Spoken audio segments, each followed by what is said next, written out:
What's happening, people? My family, my people. Yes, you're probably wondering why the hell am I doing a stream at 4 o'clock in the afternoon? It's because this is the only bloody time I had the chance to get in and do this stream, but also because I wanted to get a preview in before tonight's game. And obviously, I'm going to be doing a max reaction. Now, for me, today's game, Tottenham Fulham, is a massive, massive game for our club. If so, let me just kind of lay the content. Obviously, people smash a like. Those watching now, watching later, smash a like. Please support the channel. Thank you for all the love and support. Arsenal Manic already trolling man with the little 2-1 prediction scoreline to Fulham. Let me tell you what I am thinking. Now, Tottenham over the years they've done all right. We've equaled this start before. However, we've had the international break, and every time after that, we've flopped the team. That is the truth. Every Spurs fan knows. This week is a crucial week. If Tottenham can get it over the line with 3 points against Fulham, and then if we can get it over the line with 3 points against Crystal Palace, then I will say that Postecoglou is cooking something special at my club. So for those people saying, yeah, it's a lucky start for Postecoglou, this and that, I would say it's more than luck, but I also see your point on the basis that Tottenham have done this before and we've fallen off the cliff. However, what we've never seen before is Tottenham kick on from this point. And I believe if Tottenham win today, this will be our best ever start to a Premier League season. It would have meant that we would have probably amassed more points than under any other manager. But also the biggie is that any new manager coming into a club, Postecoglou will have that trophy if he can get 3 points today. So this is massive, massive on so many levels. So I'm really, really excited about today's game. Now, a lot of Tottenham fans talk about the fact that we lost to Fulham in the Carabao Cup. We were rubbish. We were dusty, rare. No. Remember, Postecoglou pretty much made like 9 or 11 changes for that game. The reason why he made so many changes was because, one, he didn't give a damn about that competition. Let's be real. And so I'm not putting any weight on the result earlier in the Carabao Cup. So people telling me, yeah, but we lost to Fulham before. Yeah, so? But did we take the game seriously? Were we trying to win the Carabao Cup? Or did Tottenham just put out some bish bash bosh team? Which is what we did. We put out bish bash bosh. It was a draw. And we lost on penalties 5-3, if you guys remember. So let's not get carried away and start shaking our bum violently like Fulham is going to do something. Do you understand? The only thing I will say, though, is that not having Basuma tonight is a bit of a miss. But I think Postecoglou has already mentioned that Højbjerg is going to be the ready-made replacement. I think Højbjerg can do a good job. Højbjerg's been a loyal servant. He's been doing a great job. He's been our kind of midfield maestro. He was playing under a dusty Conte last year, and he performed, and he got goals. I think he comes in, and we keep the thing cooking. I think Brennan Johnson needs to come in and start, hopefully. And we've got Son up top with Richarlison to come in. So, for me, it's not too bad. It's only one player. Basuma will be back for the Crystal Palace game. And to be fair, I'd rather have Basuma back away at Palace than at home against Fulham. Now, over the years, I have to say that Fulham has always been a tough team. I really like their setup. I think those of you who've been following me for a while will know that I mentioned that if during the summer, I would have been quite happy with a Marco Silva. I rated Marco Silva, the work that he did at Watford. I felt that he was a bit unlucky with Everton, but who has been lucky with Everton? I think everyone's pretty much flopped if they're taking on the Everton job. It's almost like a poison chalice, a bit like what the England job used to be.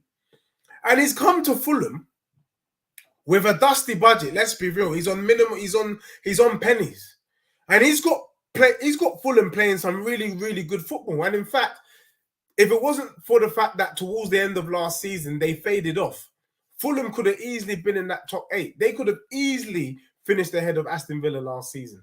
So for me, I respect the work of Marco Silva and what he's doing. He's also got some ballers in the mix. You know, I was speaking to a Tottenham fan earlier today, and he mentioned something, and he made a really good point. And he was talking about the fact that Tottenham don't really have a number 6, a proper number 6. And he made the argument that, you know, we should be looking for a Calvin Phillips type if we can, because actually, when you think about him, the Leeds faithful were calling Calvin Phillips the kind of Yorkshire Pirlo, and that he could do bits. But also, Polina at Fulham, what a baller.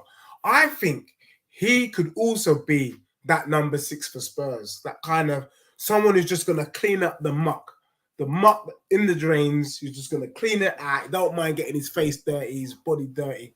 Polina, I think he's that guy. And he's more than just a clean-up man. I think he's a baller. He's got goals in him. Well, maybe not so much goals, but he can play football. Yeah? And I think that should be a player Tottenham should be looking at. I quite like Tete, their guy on the wing. Very quick, very dynamic. And you know what? I think Fulham have an unsung hero. And I was asking a Fulham fan a few months back how this brother doesn't get any love. I do not understand it. And this player, I think when I mention him, I think you would say, I've been to see Tottenham v Fulham live on several occasions. And this brother, I would always be just scratching my head. Who is this guy? Who is this guy? And the player is Tom Kearney. I think, what a player. Tom Kearney in that Fulham midfield. And he's only 25 years of age, to be honest, which is quite surprising because he feels like he's been at Fulham forever. But I think, what a player, what a danger man, what a midfielder, what a baller. And to be honest, I think Tom Kearney is the type of player that could easily be in the top 6 side. How nobody is showing this brother love, how he's not linked, I don't know. I've never seen any links on Sky Sports with Tom Kearney and some next team in the top 6. I've never seen it, or maybe I've missed it. But Tom Kearney deserves a little, we need to clap for that brother there, because he's a baller. And for me, whenever I see him, I shake, because I feel like he's got it in him to unlock something from the midfield, deep in the midfield, thread a pass, and unlock the Spurs defense. Am I scared of Willian? Well, Udogie has already played Saka and Salah this season, and for me, he's done an all right job. If you can get past Saka, if you can get through it against Saka, pretty much, you know, I don't want to say unscathed. He got a couple of markings, but nothing terrible. Salah as well, couple of markings, but nothing terrible. Then I think it just goes downhill from there. And so for me, am I worried about Udogie against Willian? If I was Willian, I would fake an injury tonight, to be honest with you. I'd fake an injury. Like, I'm not playing this game. There's no point in me being there. There's a reason why Vinicius Jr. was sold by Spurs. He's just not a prolific goal scorer. Do I think Vinicius Jr. has it in him to get past the Spurs defense of Romero and Van der Ven?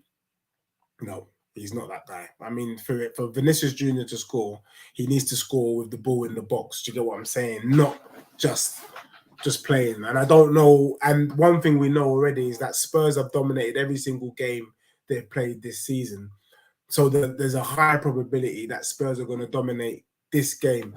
Big up to my guy Naz in the building. Big up, big orange cooking indeed. He is cooking, bro. He really is cooking. And the thing is, people are not really showing him respect. But I think today, this week, if Tottenham can get through it this week, then we might just have to start looking at this brother different. I know people talking about he had a slow start in Japan, he had a slow start in Celtic, but he's been cooking so far, bro. He's been cooking. And as you don't know, me and you said it on the show, Pochettino made me impressed on Saturday. Cannot wait for London. Bro, I told you, remember, we was on Tony Clode Gunner TV's show last week, I said the game was going to be a draw. I went for 1-0, even though I said I was feeling it was going to be a 2-2, because I told you that Pochettino was doing an inside man job.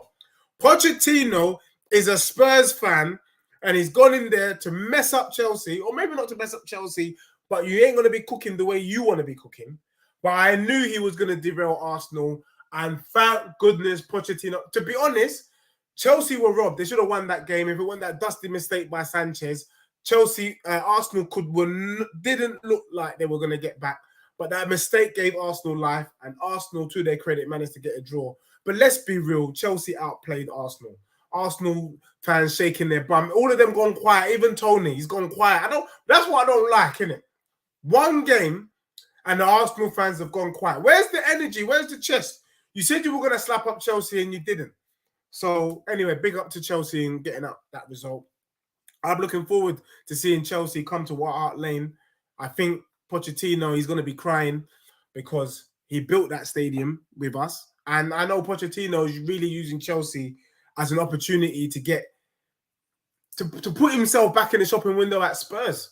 If he does a good job at Chelsea, there's a possibility that Pochettino can still come back to Spurs despite the fact that he has been at Chelsea. And he said, Naz is still saying, he said, no, I've seen Pochettino outwork big six teams. I don't know about low block teams yet. No, you're right. Pochettino so far, when at Spurs, we always struggled with teams doing low block. And I didn't know whether it was a Spurs thing or a Pochettino thing. But I can tell you that since then, we have struggled. Even under Postecoglou, when you remember the Sheffield United game, Tottenham struggled to break them down. And let's be real, we struggled to break down Luton, even though we had 10 men. I still think it would have been the same thing, even if we had 11 men. So the only thing that makes it kind of all right is the fact that we can say we had 10. But I don't actually think they would have been much anyway. So, yeah, it's something to be seen. Let's see how Pochettino does do with the low block. As for Spurs, we'll see Wagwan as well. Moving forward. But for me, I think the key men for me, the danger man is Tom Kearney. No one talks about this brother at Fulham. I think he's a baller. Defensively, Fulham's all right. Tossing, he's a good defender. The American left back, I think, is all right as well. Yeah, Fulham are good, man. Fulham are a decent team. I'd be lying to you if I said I wasn't worried. The only thing I think that is in Spurs' favour this evening is the fact that I'm hoping that the fact that we're at home just gives Tottenham the kind of lift. But I can see Fulham frustrating Spurs. I think it's going to be a really tight game. Arsenal Manic reckons Fulham are going to win 2-1. I think Tottenham might just get it over the line and win 2-1. But I do see us potentially conceding. Don't be surprised to see Tottenham go 1-0 down in this game. And you remember, Fulham frustrated Arsenal, bro. They really did frustrate Arsenal. But I think more than anything, I probably would be feeling nervous regardless of the team we were playing today. If we were playing Luton today, I'd be nervous. If we were playing Burnley today, I'd be nervous. I'm nervous because usually at this juncture, Tottenham's done it twice before. And after the international break, we have lost. Now, the problem with the international break is you lose momentum. I don't give a damn what anyone says. Yeah, we saw what Arsenal did last season, but you do lose momentum with this. Do you get me? And the Basuma thing, I think, is a big deal. I feel like Tottenham need their big game players. So I do think it's very tricky. But Postecoglou has surprised everybody. I mean, let's just remember that for the first 2 months of the season, this brother has got manager of the month. It's unheard of. Manager of the month twice in a row. He's only just got it. He's only played bloody 8 games. And he's already picked up 2 manager of the month gongs, I mean, I don't know any other manager to have achieved such a thing. At the rate he's going, Postecoglou could well pick up 4 managers of the month this season, which is a madness, which I think could even be a record. Do you get what I'm saying? So I think for me, Tottenham have an opportunity this week with the 2 clubs. Now, Jonas, big up to you. Thank you for showing love. Thank you for being in the building. Says big up there. Would you start with Richarlison, Johnson, or Gill? I think Gill could cook against the low block. Do you know what it is? Can I be brutally honest, Jonas? When we've not seen Brian Hill for a long time, do you get me? The last time I saw Brian Hill, I kept thinking to myself, this brother needs to go to the gym. He looks lightweight. People can move him. They can move him off the ball quite easily. And I was just thinking maybe he's not strong enough. If he's come back a little bit more bulky and can ride it, a bit like Modric. When Modric first came to Spurs, he was lightweight. He was just getting thrown about. And then he bulked up and then, Modric became the Galactico that he is today. If Brian Gill can do it, I like his feet, but I felt under the Conte system probably didn't work for him. I would like to see Brian Hill a little bit more direct with his football because he does a lot of this kind of cutting back stuff, which kind of pisses me off and gets on my nerves. So would I want Brian Hill to start tonight? My answer would be no. I would like to see him come on because I would like to think we've got another option in Brian Hill. Well, what was the point in us buying him? I think he could be a baller, but we're not talking about him because he's not had time to shine. Does Richarlison start? Again, I was talking to my friend earlier, and he said against low block, he would rather see Richarlison start rather than Son because with Son, he's not about scoring headers, bro. Son's about getting it to the feet or getting it in behind the defender and badding it up. And when it comes to football and finishing, there's no better marksman than Son. The issue is sometimes teams with low block, you just need a little bit of a bully in there. Someone who's just gonna ruffle some feathers. Someone who's just gonna just put their armpit in someone's face. Do you know what I mean? Just put their dusty armpit in their face and be doing the craziness in the box. And Richarlison gives you that. He's gonna go for the ball, even though he might not even get the header, but he's there, innit? He's a nuisance. He's causing problems. So I think there's a legit argument for Richarlison to start. Whether he starts on the left is the question, though, because for him to be putting his armpit in people's faces, he would need to be playing the number 9 role tonight and at least getting on their nerves and putting Son on the left. But we know, it's a techie one. For me personally, I think Brennan Johnson with the pace is going to scare Fulham. And Willian is not going to track Brennan Johnson. So already we've got a 1v1 situation there. So I think Tottenham start with Brennan Johnson. He's had time to chill. Crikey, if Brennan Johnson can't start tonight, what the hell was the injury he suffered? I mean, they said he was only going to be out for 2 weeks or something like that, or less than. I think Brennan on the left for me, Son, Kulusevski, and if we can't break them down, Richie for long ball football, innit? Richie to get a header. He don't need to be doing any shots on the ground. If he gets the shots on the ground and he scores, mate, I don't give a damn how he scored tonight, to be honest with you. I'm shameless. But if he does, great. And you can bring on Brian Hill, who can do his thing. But when he come on, it almost felt like training when Brian Hill comes on. He's always doing this kind of, I pass the ball to you to the side, and then I run to another space, pass to the side. Nah, I need more than that. I need you to beat the first man, beat the second, whip across into the box, something. So that's why I wouldn't have Brian Hill start. Big up to you, Jonas. But do I think Tottenham have enough in our locker to do something tonight? Yeah, I do. I think we do. I think this is a different team. I think we've proved how resilient we are. The other thing you've got to bear in mind now, people are coming for Tottenham now. People are coming for us because obviously we've been sitting, third in the league, unbeaten like Arsenal. And, the kind of spotlight shines. And the more Tottenham, the longer we go unbeaten, the more people are going to be shining the spotlight. The thing I would love is for maybe Richarlison to come good tonight, bro. Because if Richie can start cooking, then we can squash the naysayers who are saying Richarlison ain't the one. I think he is. And I know, look, football's about opinion. I liked Richarlison at Watford. I liked Richarlison at Everton. It's almost like the brother that Brighton brought, who I think is quite decent. I know he's not really hit the ground running, but that João Pedro kid, he's a good player, He was cooking at Watford. Even that the Sarr guy that plays on the wing, these are ballers. Under the right management, these men can cook different. I think Richarlison has that. And the one good thing I can say is that Postecoglou ain't Conte. Where Conte was berating the brother mashing up his confidence. Rare. Postecoglou is showing him love. However, Spurs fans, I will say this though, because I know you lot will get onto me. Dej, you're in cloud nine, you're delusional, Dej, rare. I say, let's chill with the Richarlison thing.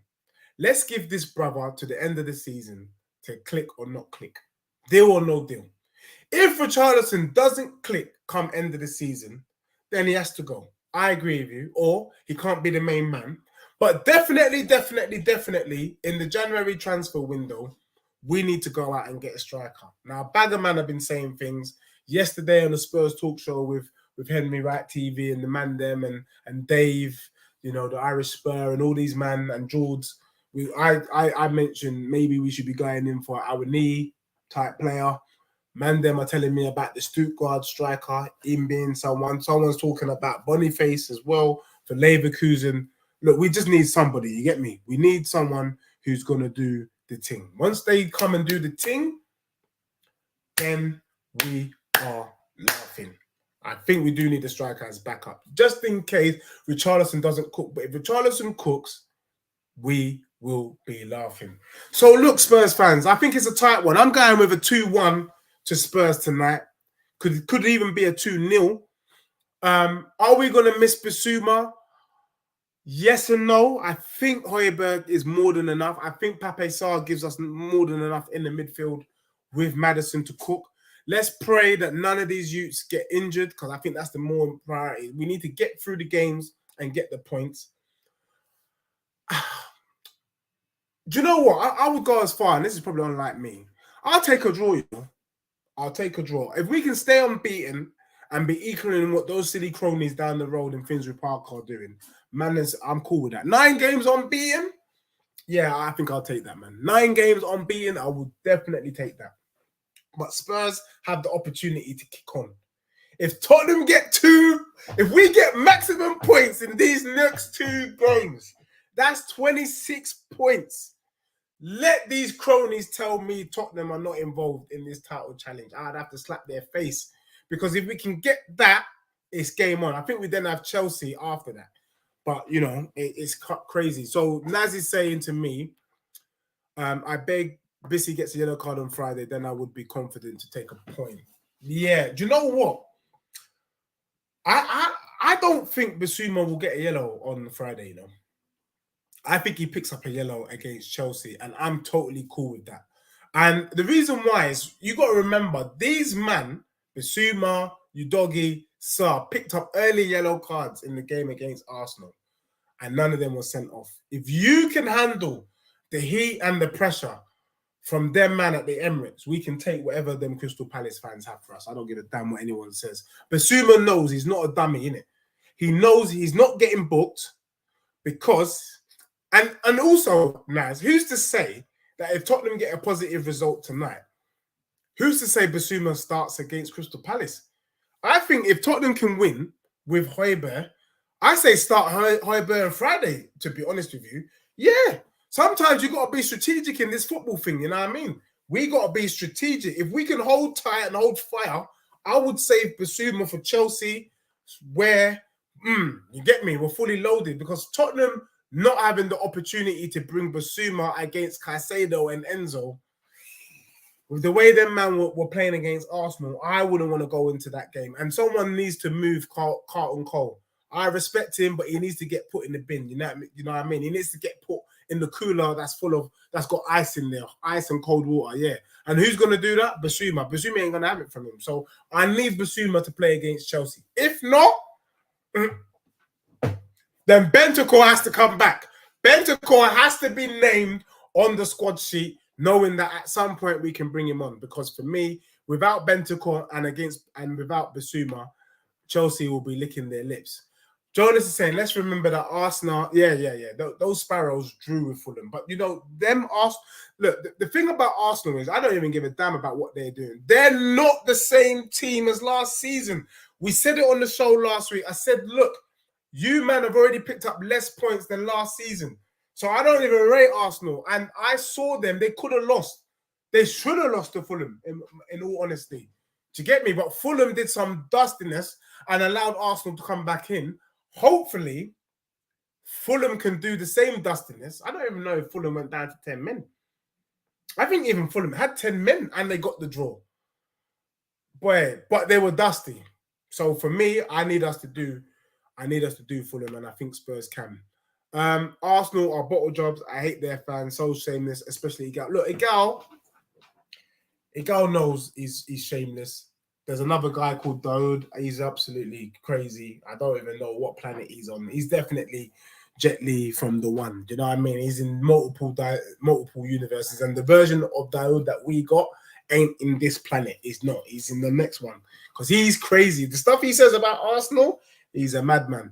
Do you know what I mean? But yeah, look, Arsenal have been bottling 3 draws. 3 draws, and let's be real, the draws are teams they should beat. Arsenal should have beaten Tottenham.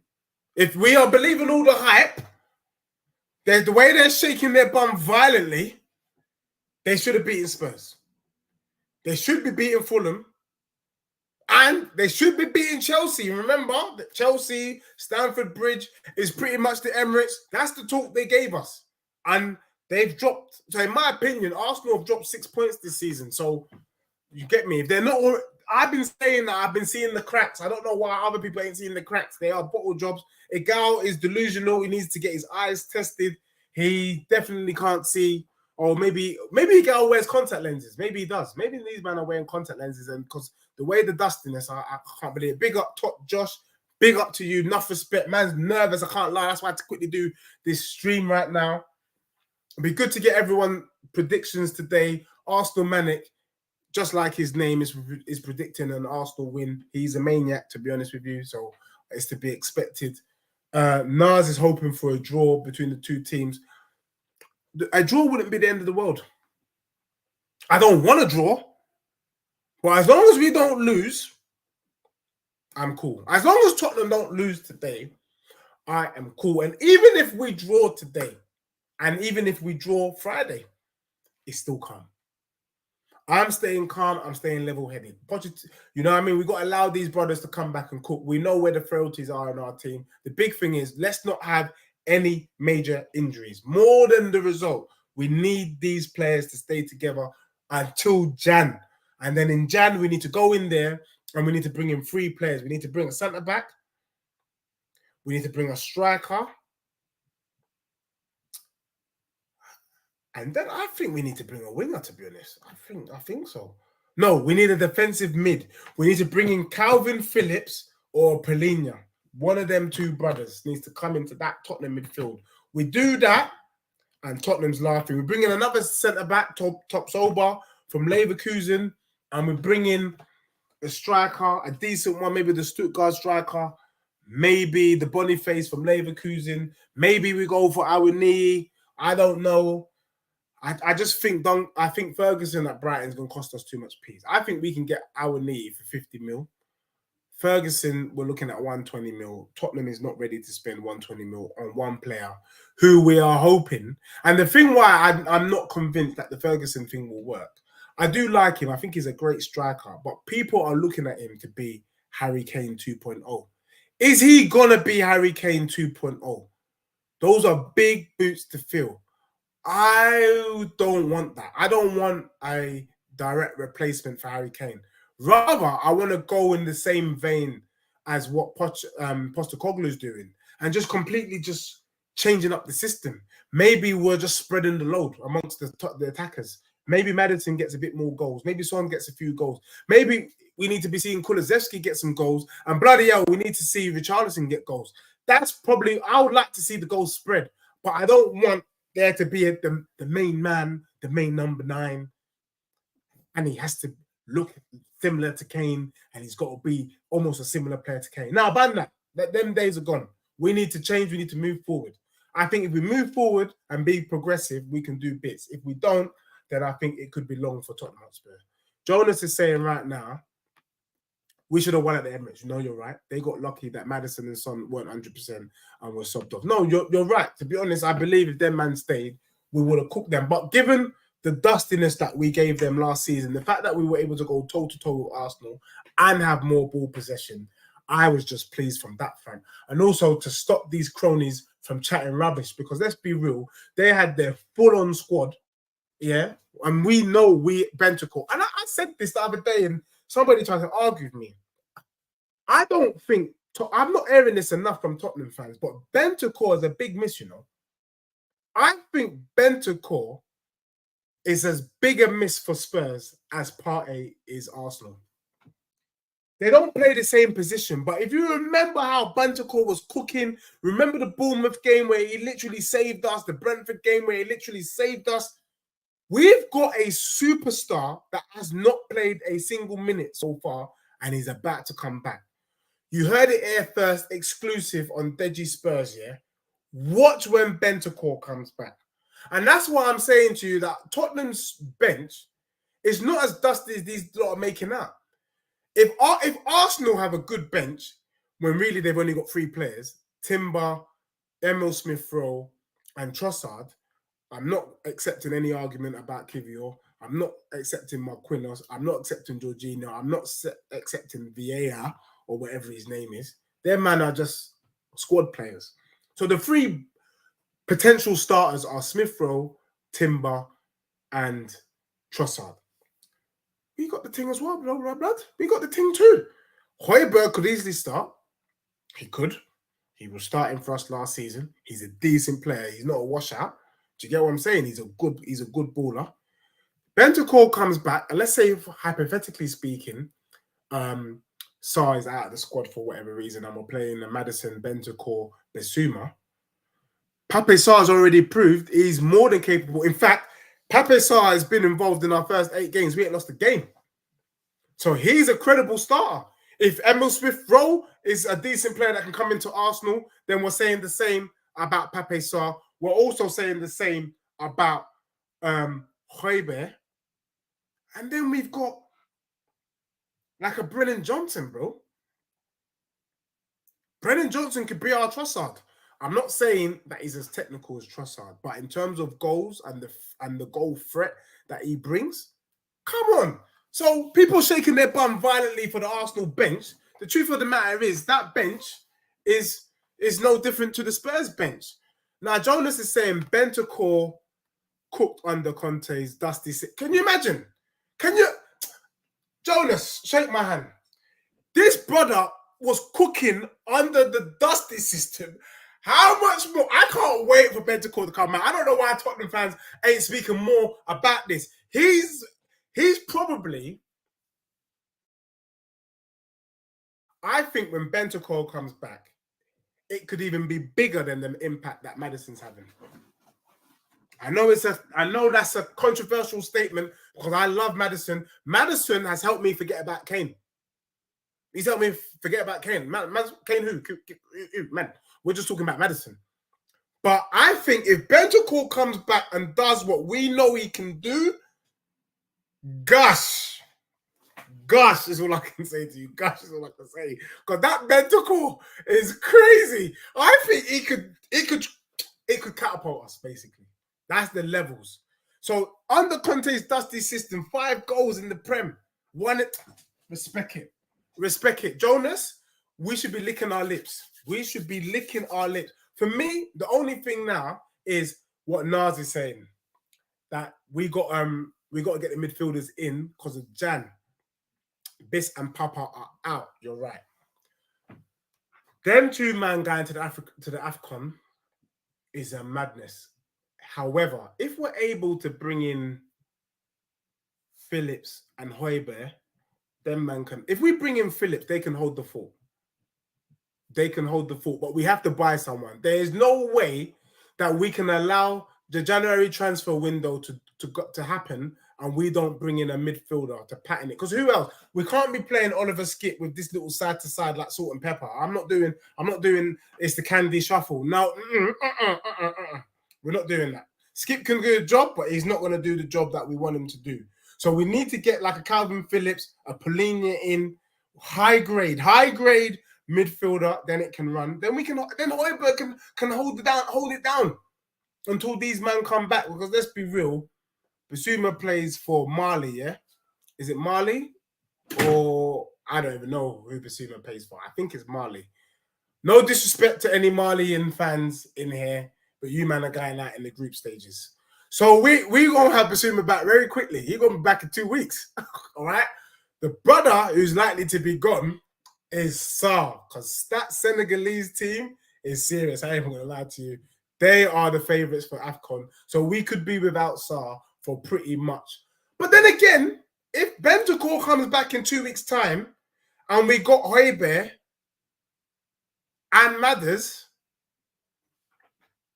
provided none of them get injured, then man can hold it down. But I'd want an extra one just to add it in the thing. So 5 goals in 18 games. Yeah, Jonas, you're 100%. But remember, look, Arsenal ain't gonna be without Partey.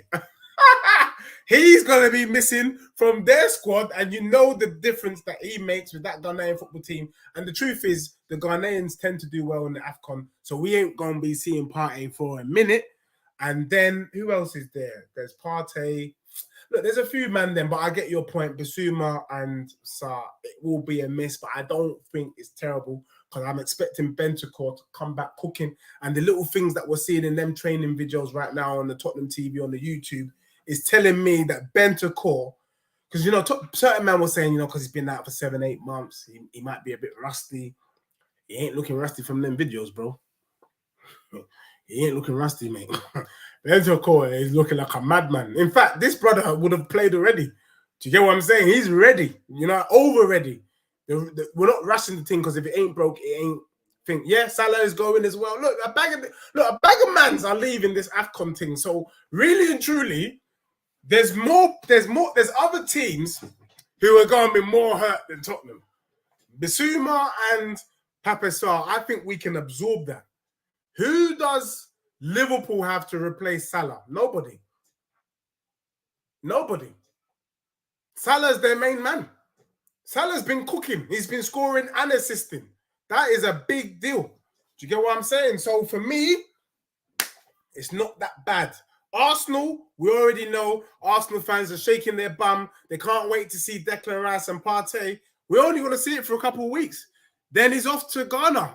Ivory Coast for the AFCON. So we ain't going to see it as much as you were hoping for. And Ghana are going to probably do well in that competition. Jackson is going to be gone as well. Wow. Bruv. And Jackson's the main number 9 unless Chelsea are going to buy a striker. So, bro, look, the game... I think the only team that benefit from AFCON is Man City, I lie. I don't think they've got any African players in their squad, and that's because that Pep Guardiola is a dusty guy. He don't like Africans. I've checked this brother out. He don't. The last African he had was Toure. I don't think they've got any Africans in their starting lineup. So Man City will be all right. Newcastle will be all right. Yeah, Onana. Is Onana going? Who does Onana play for? That might be a blessing in disguise for the Man U fans, to be honest with you. But who's on the bench? Who's the goalkeeper on the bench for Man U? Is that De Gea? Does De Gea come back in? Is he still there? So Onana, is he the Senegalese keeper? And Cuckoo will be back. He will take time. Yeah. No, I think so. Yeah, he'll be back. Onana is who? Matip is gone. No, Matip. Yeah. Cameroon. Oh, so Onana's Cameroon. Hey, mate, this is a madness, you know. I'm going to have to do another show on this. I'm going to have to do another show about all of these things. You get me? Because this is crazy. Onana is Cameroon. All right, calm. Well, look, Onana might be doing Man U. Doku plays for Belgium. I'm pretty sure he plays for Belgium. He's Belgique. So I think Man City's untouched. I think that's probably what will lean it into Man City's favour. Is that so? Kudus, yeah. Naz is saying that Kudus is Ghana, yeah. Berima, Algeria, yeah. Morocco, yeah. It's long. Man City, that Pep is a disgrace. He's got no Africans in his team, and he's calm. Amrabat is going to be gone from the Man United squad. This is mad, you know. Basuma is Mali, and Sarr is Senegal. Yeah. It's long. So Manchester City and Newcastle have no African players. Shame on them. Shame on those two clubs. Let's do a stream just about those two dusty clubs not having any African players. Shocking. In this day and age, 2023, they ain't got one African man in their lineup. Or maybe them man are strategic. They're being strategic. You know what I'm saying? So no, big up to Footy Bants as well. Channel. Me and him are going to be doing a show soon. And big up to who I call Megan Fox. Thank you for being in the building. Enough respect to you. Yeah, Mahrez is in Saudi, so yeah, he doesn't count. And would he even be a miss? Because he weren't only going to be playing that many games anyway under those things. So look, it's interesting. So look, tonight, let's see Wagwan. Let's see what happens with Spurs. We've got Fulham. We end the weekend and we'll see who's where. The only thing I will say though is whatever happens tonight, Tottenham's fourth. Let that sink in. We are fourth. So we're in a good place. Our start allows for a little bit of wiggle room. Do you understand? Because in the unlikely event Tottenham lose today, we're still a point behind top. Let that sink in. But hopefully, I think Tottenham get over the line with a 2-1. Look, everyone, thank you for tuning in. I know it was early. I'm going to be on Terrace TV. Yeah, Akanji is half Nigerian, Megan Fox. Akanji is, but this brother plays for Switzerland, isn't it? Does he play for Switzerland or he plays for Austria? He plays for one of them clubs. So he's not going to be there. So, yeah, that's the closest. But the closest Nigerian that Man City got doesn't even play for Nigeria. He plays for Switzerland. So that's just too much jokes. But everyone, look, tune in later. I'm going to be on TFT in about 15 minutes. And then I'm going to be doing a reaction show. Hopefully the reaction show is going to be positive. But on that note, thank you for being with me and see you lot later.